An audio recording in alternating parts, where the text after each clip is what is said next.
जी को आप 5 जगह पर जल चढ़ाते हो। थोड़ा ध्यान देना कथा पर। शंकर भगवान को 5 जगह पर आप जल चढ़ाते हो। मान लो अगर कोई विषम परिस्थिति है और आपको लग रहा है कि मेरा यह काम बाबा को कर देना चाहिए, ना जाने क्यों अटक रहा है, मेरे भोलेनाथ जी को मेरा ये काम कर देना चाहिए, ना जाने क्यों अटक रहा है, तो जो जो जगह पर आप जल समर्पित करते हो, जिस जिस जगह पर आप जल समर्पित करते हो, जैसे गणेश जी की जगह पर जल समर्पित करते हो, सबको मालूम है ना, स्थान तो सबको मालूम है ना गणेश जी का। जैसे ये शिवलिंग है, ये जलाधारी है, ये 2 चरण जहां से जल चढ़ाते हैं तो ये पानी घूमकर यहां से नीचे चले जाता है। अब जरा समझिएगा, आप जब शंकर जी के मंदिर, आपको लगे कि हमारा ये कार्य हो जाना चाहिए, ये कार्य हो क्यों नहीं रहा, आखिर में इतने दिन से लगी हूं, ये काम क्यों नहीं हो रहा, सबके काम हो रहे हैं, मेरा क्यों नहीं हो रहा, तो विश्वास रखकर 5 सोमवार, 6 सोमवार, 7 सोमवार इसको कर कर देखिएगा। गणेश जी का स्थान जहां से पानी बहता है उसके सीधे हाथ पर, वहां पर एक बेलपत्र समर्पित कर कर थोड़ा सा जल वहां समर्पित करिए। षडानंद कार्तिकेय का स्थान, एक बेलपत्र समर्पित कर कर थोड़ा सा जल वहां समर्पित करिए। अशोक सुंदरी का स्थान, थोड़ा सा जल समर्पित करने से पहले एक बेलपत्र, फिर जल। 3 स्थान। चौथा, मां पार्वती जी का हस्त कमल, एक बेलपत्र समर्पित कर कर जल चारों तरफ चढ़ाने के बाद में 5वां, शिवलिंग के ऊपर बेलपत्र समर्पित कर कर पूर्ण जल शंकर को समर्पित कर देना। ये 5 स्थान का चढ़ा हुआ जल आपके जो काम अटक रहे हैं, जो कार्य में आपको तकलीफ आ रही है, आप बाबा को बस एक बेलपत्र और एक लोटे जल में से 5 स्थान पर जल समर्पित करने पर आप तुरंत 2 महीना भी नहीं लगेगा, मेरा विश्वास कहता है 15 या 20 दिन में बाबा उसको स्वीकार करेंगे। 15 से 20 दिन। पहला जल कहां चढ़ाना है, जम के बोलो जरा, गणेश जी वाला स्थान। दूसरा, कार्तिकेय वाला स्थान। अब इसको समझ लेना आप अच्छे से, हम ये नहीं कह रहे हैं कि तुम गणेश जी की मूर्ति पे चढ़ाओ, हमने ये नहीं बोला। हमने ये भी नहीं बोला कि कार्तिकेय जी की मूर्ति पे जल चढ़ाओ, हमने ये भी नहीं बोला कि माता पार्वती जी की मूर्ति पे जल चढ़ाओ।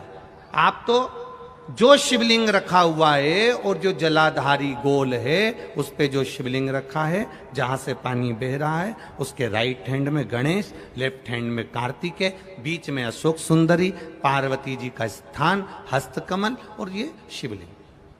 आपको गणेश जी के ऊपर जाकर जल नहीं चढ़ाना, आपको कार्तिकेय के ऊपर जाकर जल नहीं चढ़ाना, आपको देवी जी के ऊपर जल नहीं चढ़ाना, आपको तो केवल शिवलिंग की जलाधारी पर और शिवलिंग पर जल चढ़ा। पहला स्थान, बोलते जाओ जम के, केवल जल नहीं, बेलपत्र फिर जल। दूसरा, कार्तिकेय। तीसरा, अशोक सुंदरी। चौथा, अब पार्वती जी को जो तुम जल चढ़ाओगी और बेलपत्र चढ़ाओगी, उसमें तुम्हारा स्मरण होना चाहिए, तुम कहां बैठी हो जल चढ़ाने के लिए, तुम्हारा ध्यान कहां है, कहां बैठकर शंकर जी को जल चढ़ाना चाहिए। आपको पहले भी कथा में कहा, जहां से जलाधारी का पानी बह रहा है, इसके ठीक विपरीत जगह में आप यहां बैठ जाओ। उत्तर दिशा में पानी जाता है तो आप दक्षिण दिशा में बैठकर उत्तर की ओर मुख कर कर बाबा के, मां पार्वती जी के हस्त कमल पर बेलपत्र रखोगी, जल चढ़ाओगी और वहीं से बाबा को तुरंत आनंद के साथ में बेलपत्र चढ़ाकर जल चढ़ाओगी।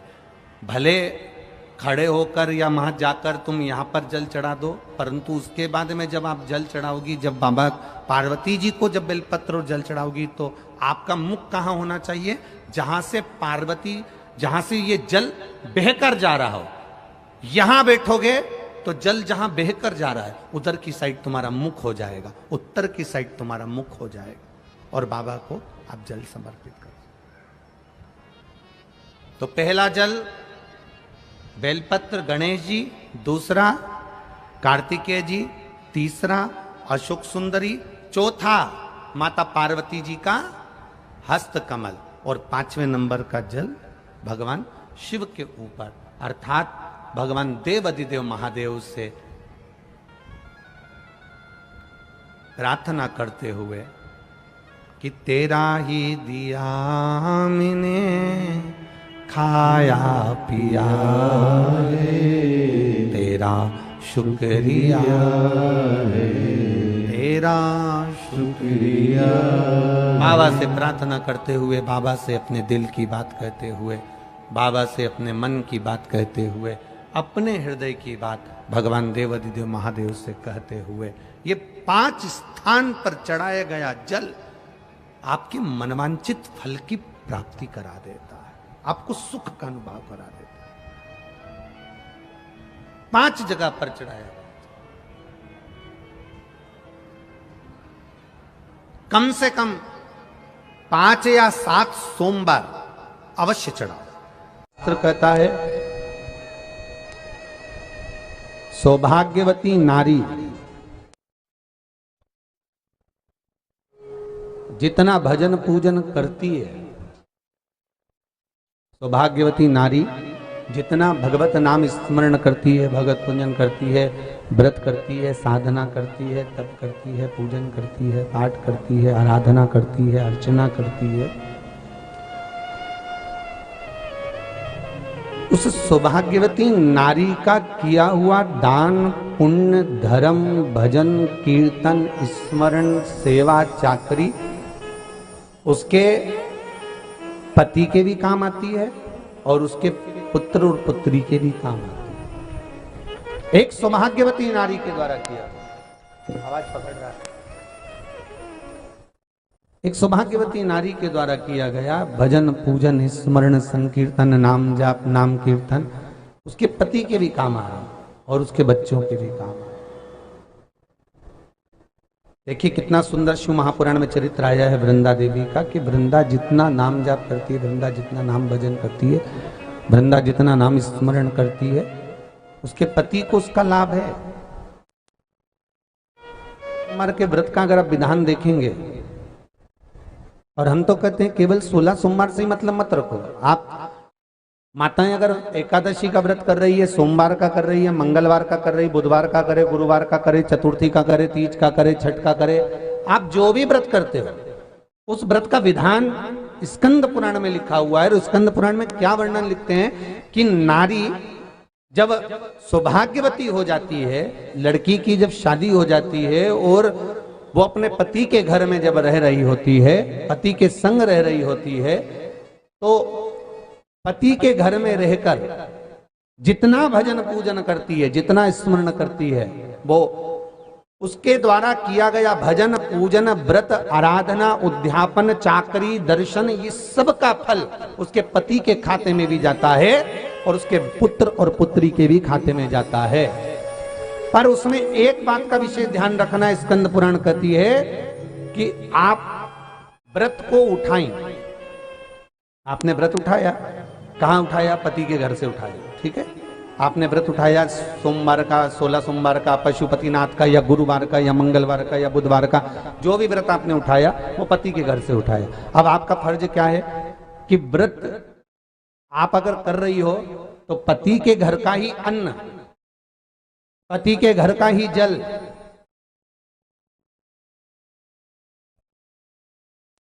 पति के घर का ही सुख आनंद महाराज हमको प्राप्त हो।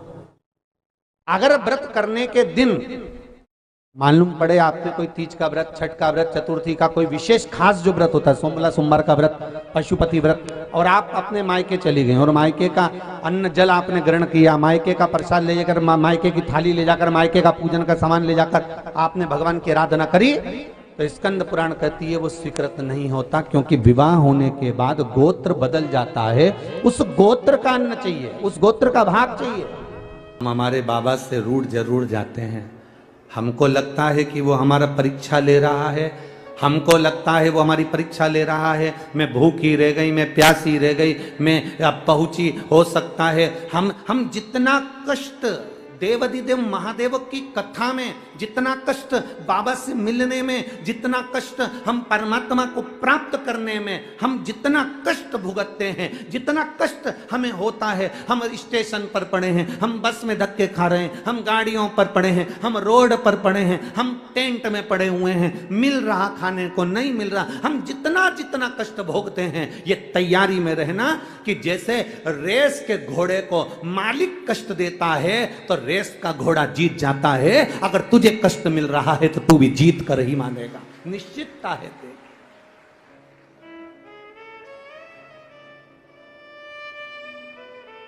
अगर मिल गया थोड़ा कष्ट, मिल गया थोड़ा कष्ट, अगर मिल भी रहा है तो यह अनुभव करें कि कुछ ना कुछ अच्छा करने वाला है।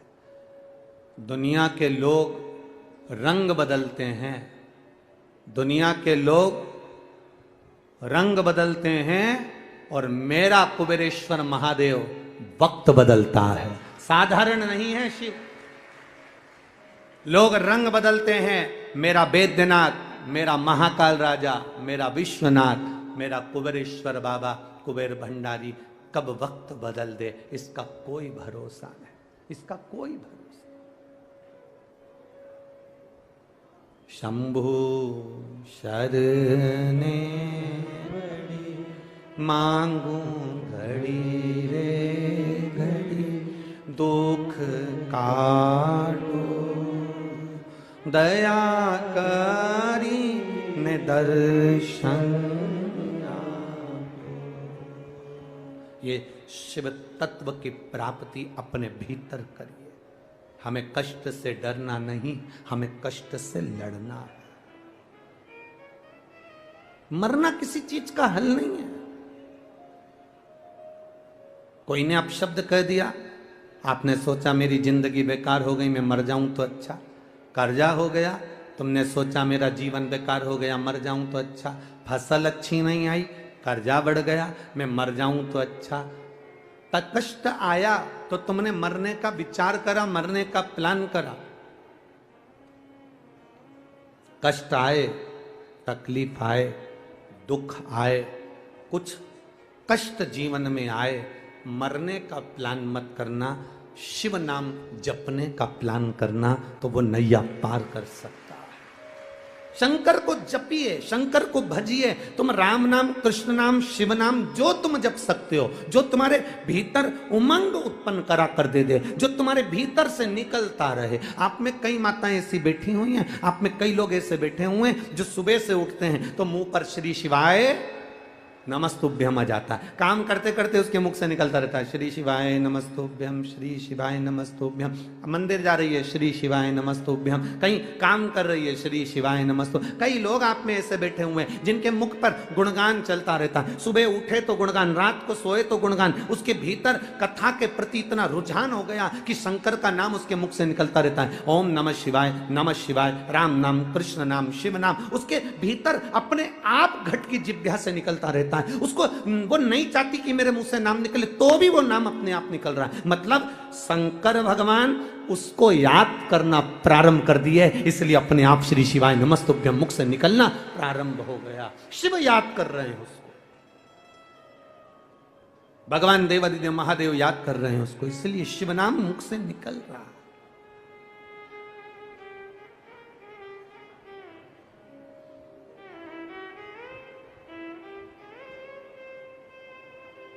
वो कहे ना, जो शिव नाम होठों पे अरे चढ़ गया रे, तो समझो ये जीवन सवर गया रे, तो समझो ये जीवन सवर गया रे। मन को बना ले शिव का शिवालय, मन को बना ले तू शिव का शिवालय। संग में चलेगा तेरे वो डमरू वाला, संग में चलेगा तेरे वो डमरू वाला। शिव को ही हृदय बिठा लो रे, ये शंकर हमारे भीतर विराजमान हो, शिव हमारे भीतर नस नस में, रोम रोम में समाहित हो।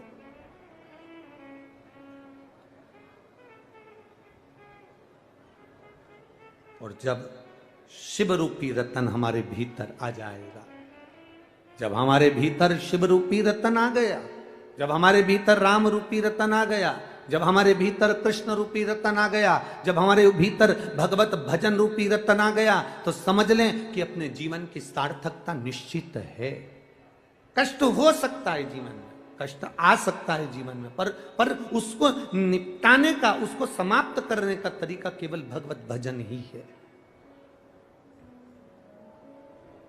केवल प्रभु का नाम ही है।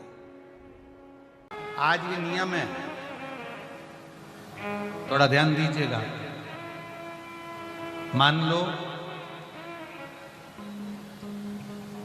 मेरे बेटा बेटी कहीं अप्लाई कर रहे हैं नौकरी के लिए या अन्य चीज के लिए, तो वो अगर बेलपत्री के मध्य पत्ती और ये दो पत्ती है, इस पत्ती के बीच की जो जगह होती है वहां यदि पीला चंदन और एक चावल का दाना लेकर हरीश्वर महादेव का नाम लेकर शंकर के शिवलिंग पर प्रदोष के दिन अगर चढ़ा देते हैं, तो वो बेटा बेटी जिस एग्जाम को दे रहा होता है अच्छी मेहनत के साथ, लगन के साथ, तो निश्चित है वो उसमें सफलता पाता जरूर है।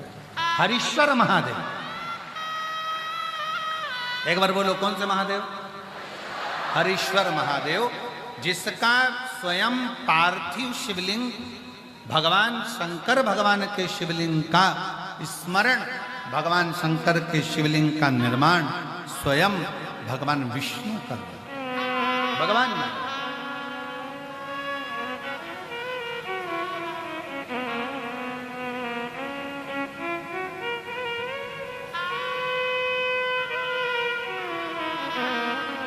और एक और स्मरण करें, किसके लिए करा था भगवान शंकर ने? लक्ष्मी को वापस पाने, लक्ष्मी को वापस प्राप्त करने, लक्ष्मी जी को पाने के। तो मेरा निवेदन है प्रयागवासियों से और जितने शिव भक्त कथा को श्रवण कर रहे हैं उनसे, कभी अगर आपको ऐसा लगता है कि हमारे बहुत दुख का समय चल रहा है और बहुत दिक्कत आ रही है, बहुत कष्ट की जिंदगी जी रहे हैं, तो मेरा निवेदन है 5 बेलपत्र समझेंगे। ये शिवलिंग जलाधारी और यहाँ जल बहने का स्थान। 5 बेलपत्र, 5 स्थान। पहला अशोक सुंदरी, दूसरा माँ पार्वती जी का हस्तकमल, तीसरा भगवान शंकर का शिवलिंग, चौथा बेलपत्र जहाँ नंदी बैठा है उसका जो चरण उठा हुआ है वो स्थान, और 5वां बेलपत्र जो भी बेलपत्री का वृक्ष, आंवले का वृक्ष, बड़ का वृक्ष या पीपल का वृक्ष मंदिर के अंदर हो, उस वृक्ष के नीचे। ये 5 स्थान बेलपत्र के बताए, और 1 लोटा जल वही 5 स्थान पर थोड़ा थोड़ा समर्पित करते हुए हरीश्वर महादेव का नाम लेकर अगर हम समर्पित करते हैं तो गया हुआ धन या कोई लक्ष्मी रूट कर भी चली जाती है तो वो वापस प्राप्त होती ही है। हरीश्वर महादेव, भगवान हरीश्वर महादेव का स्मरण हमारे लिए लाभदायक है। हरीश्वर महादेव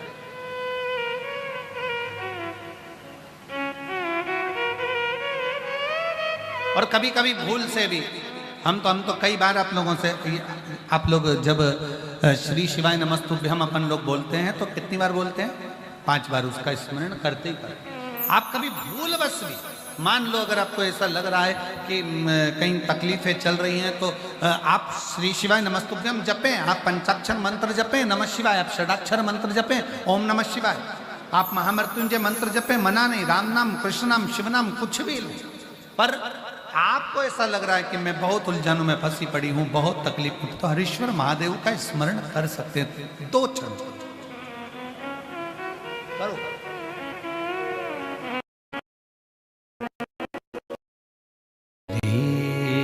शिवाय नमस्ते श्री शिवाय नमस्तुभ्यं। श्री शिवाय नमस्तुभ्यं। श्री शिवाय नमस्तुभ्यं। श्री शिवाय नमस्तुभ्यं। श्री शिवाय नमस्तुभ्यं।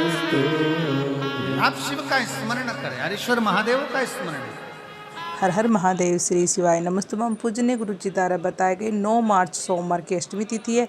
5 बेलपत्र का उपाय और कष्ट से मुक्ति, रोग से मुक्ति कथा में बताए गए सभी के बारे में आप जरूर सुने। और लक्ष्मी विवाह क्यों होता है इसके बारे में बताया गया। विषम परिस्थिति के बारे में बताया गया। अटके हुआ काम जो भी है वो सभी काम बन जाएंगे, इसलिए भी उपाय बताए गए हैं जो जरूर करें। सोमवार की अष्टमी अमचुक उपाय और धन शब्दा विवाह उन्नति और नारी अखंड सौभाग्य मिले और अखंड सौभाग्य हो, इस सभी के बारे में बताया गया। आप ज़रूर यह कथा सुने और आपको यह कथा अच्छी लगी है तो लाइक शेयर करना बिल्कुल ना भूलें। हर हर महादेव।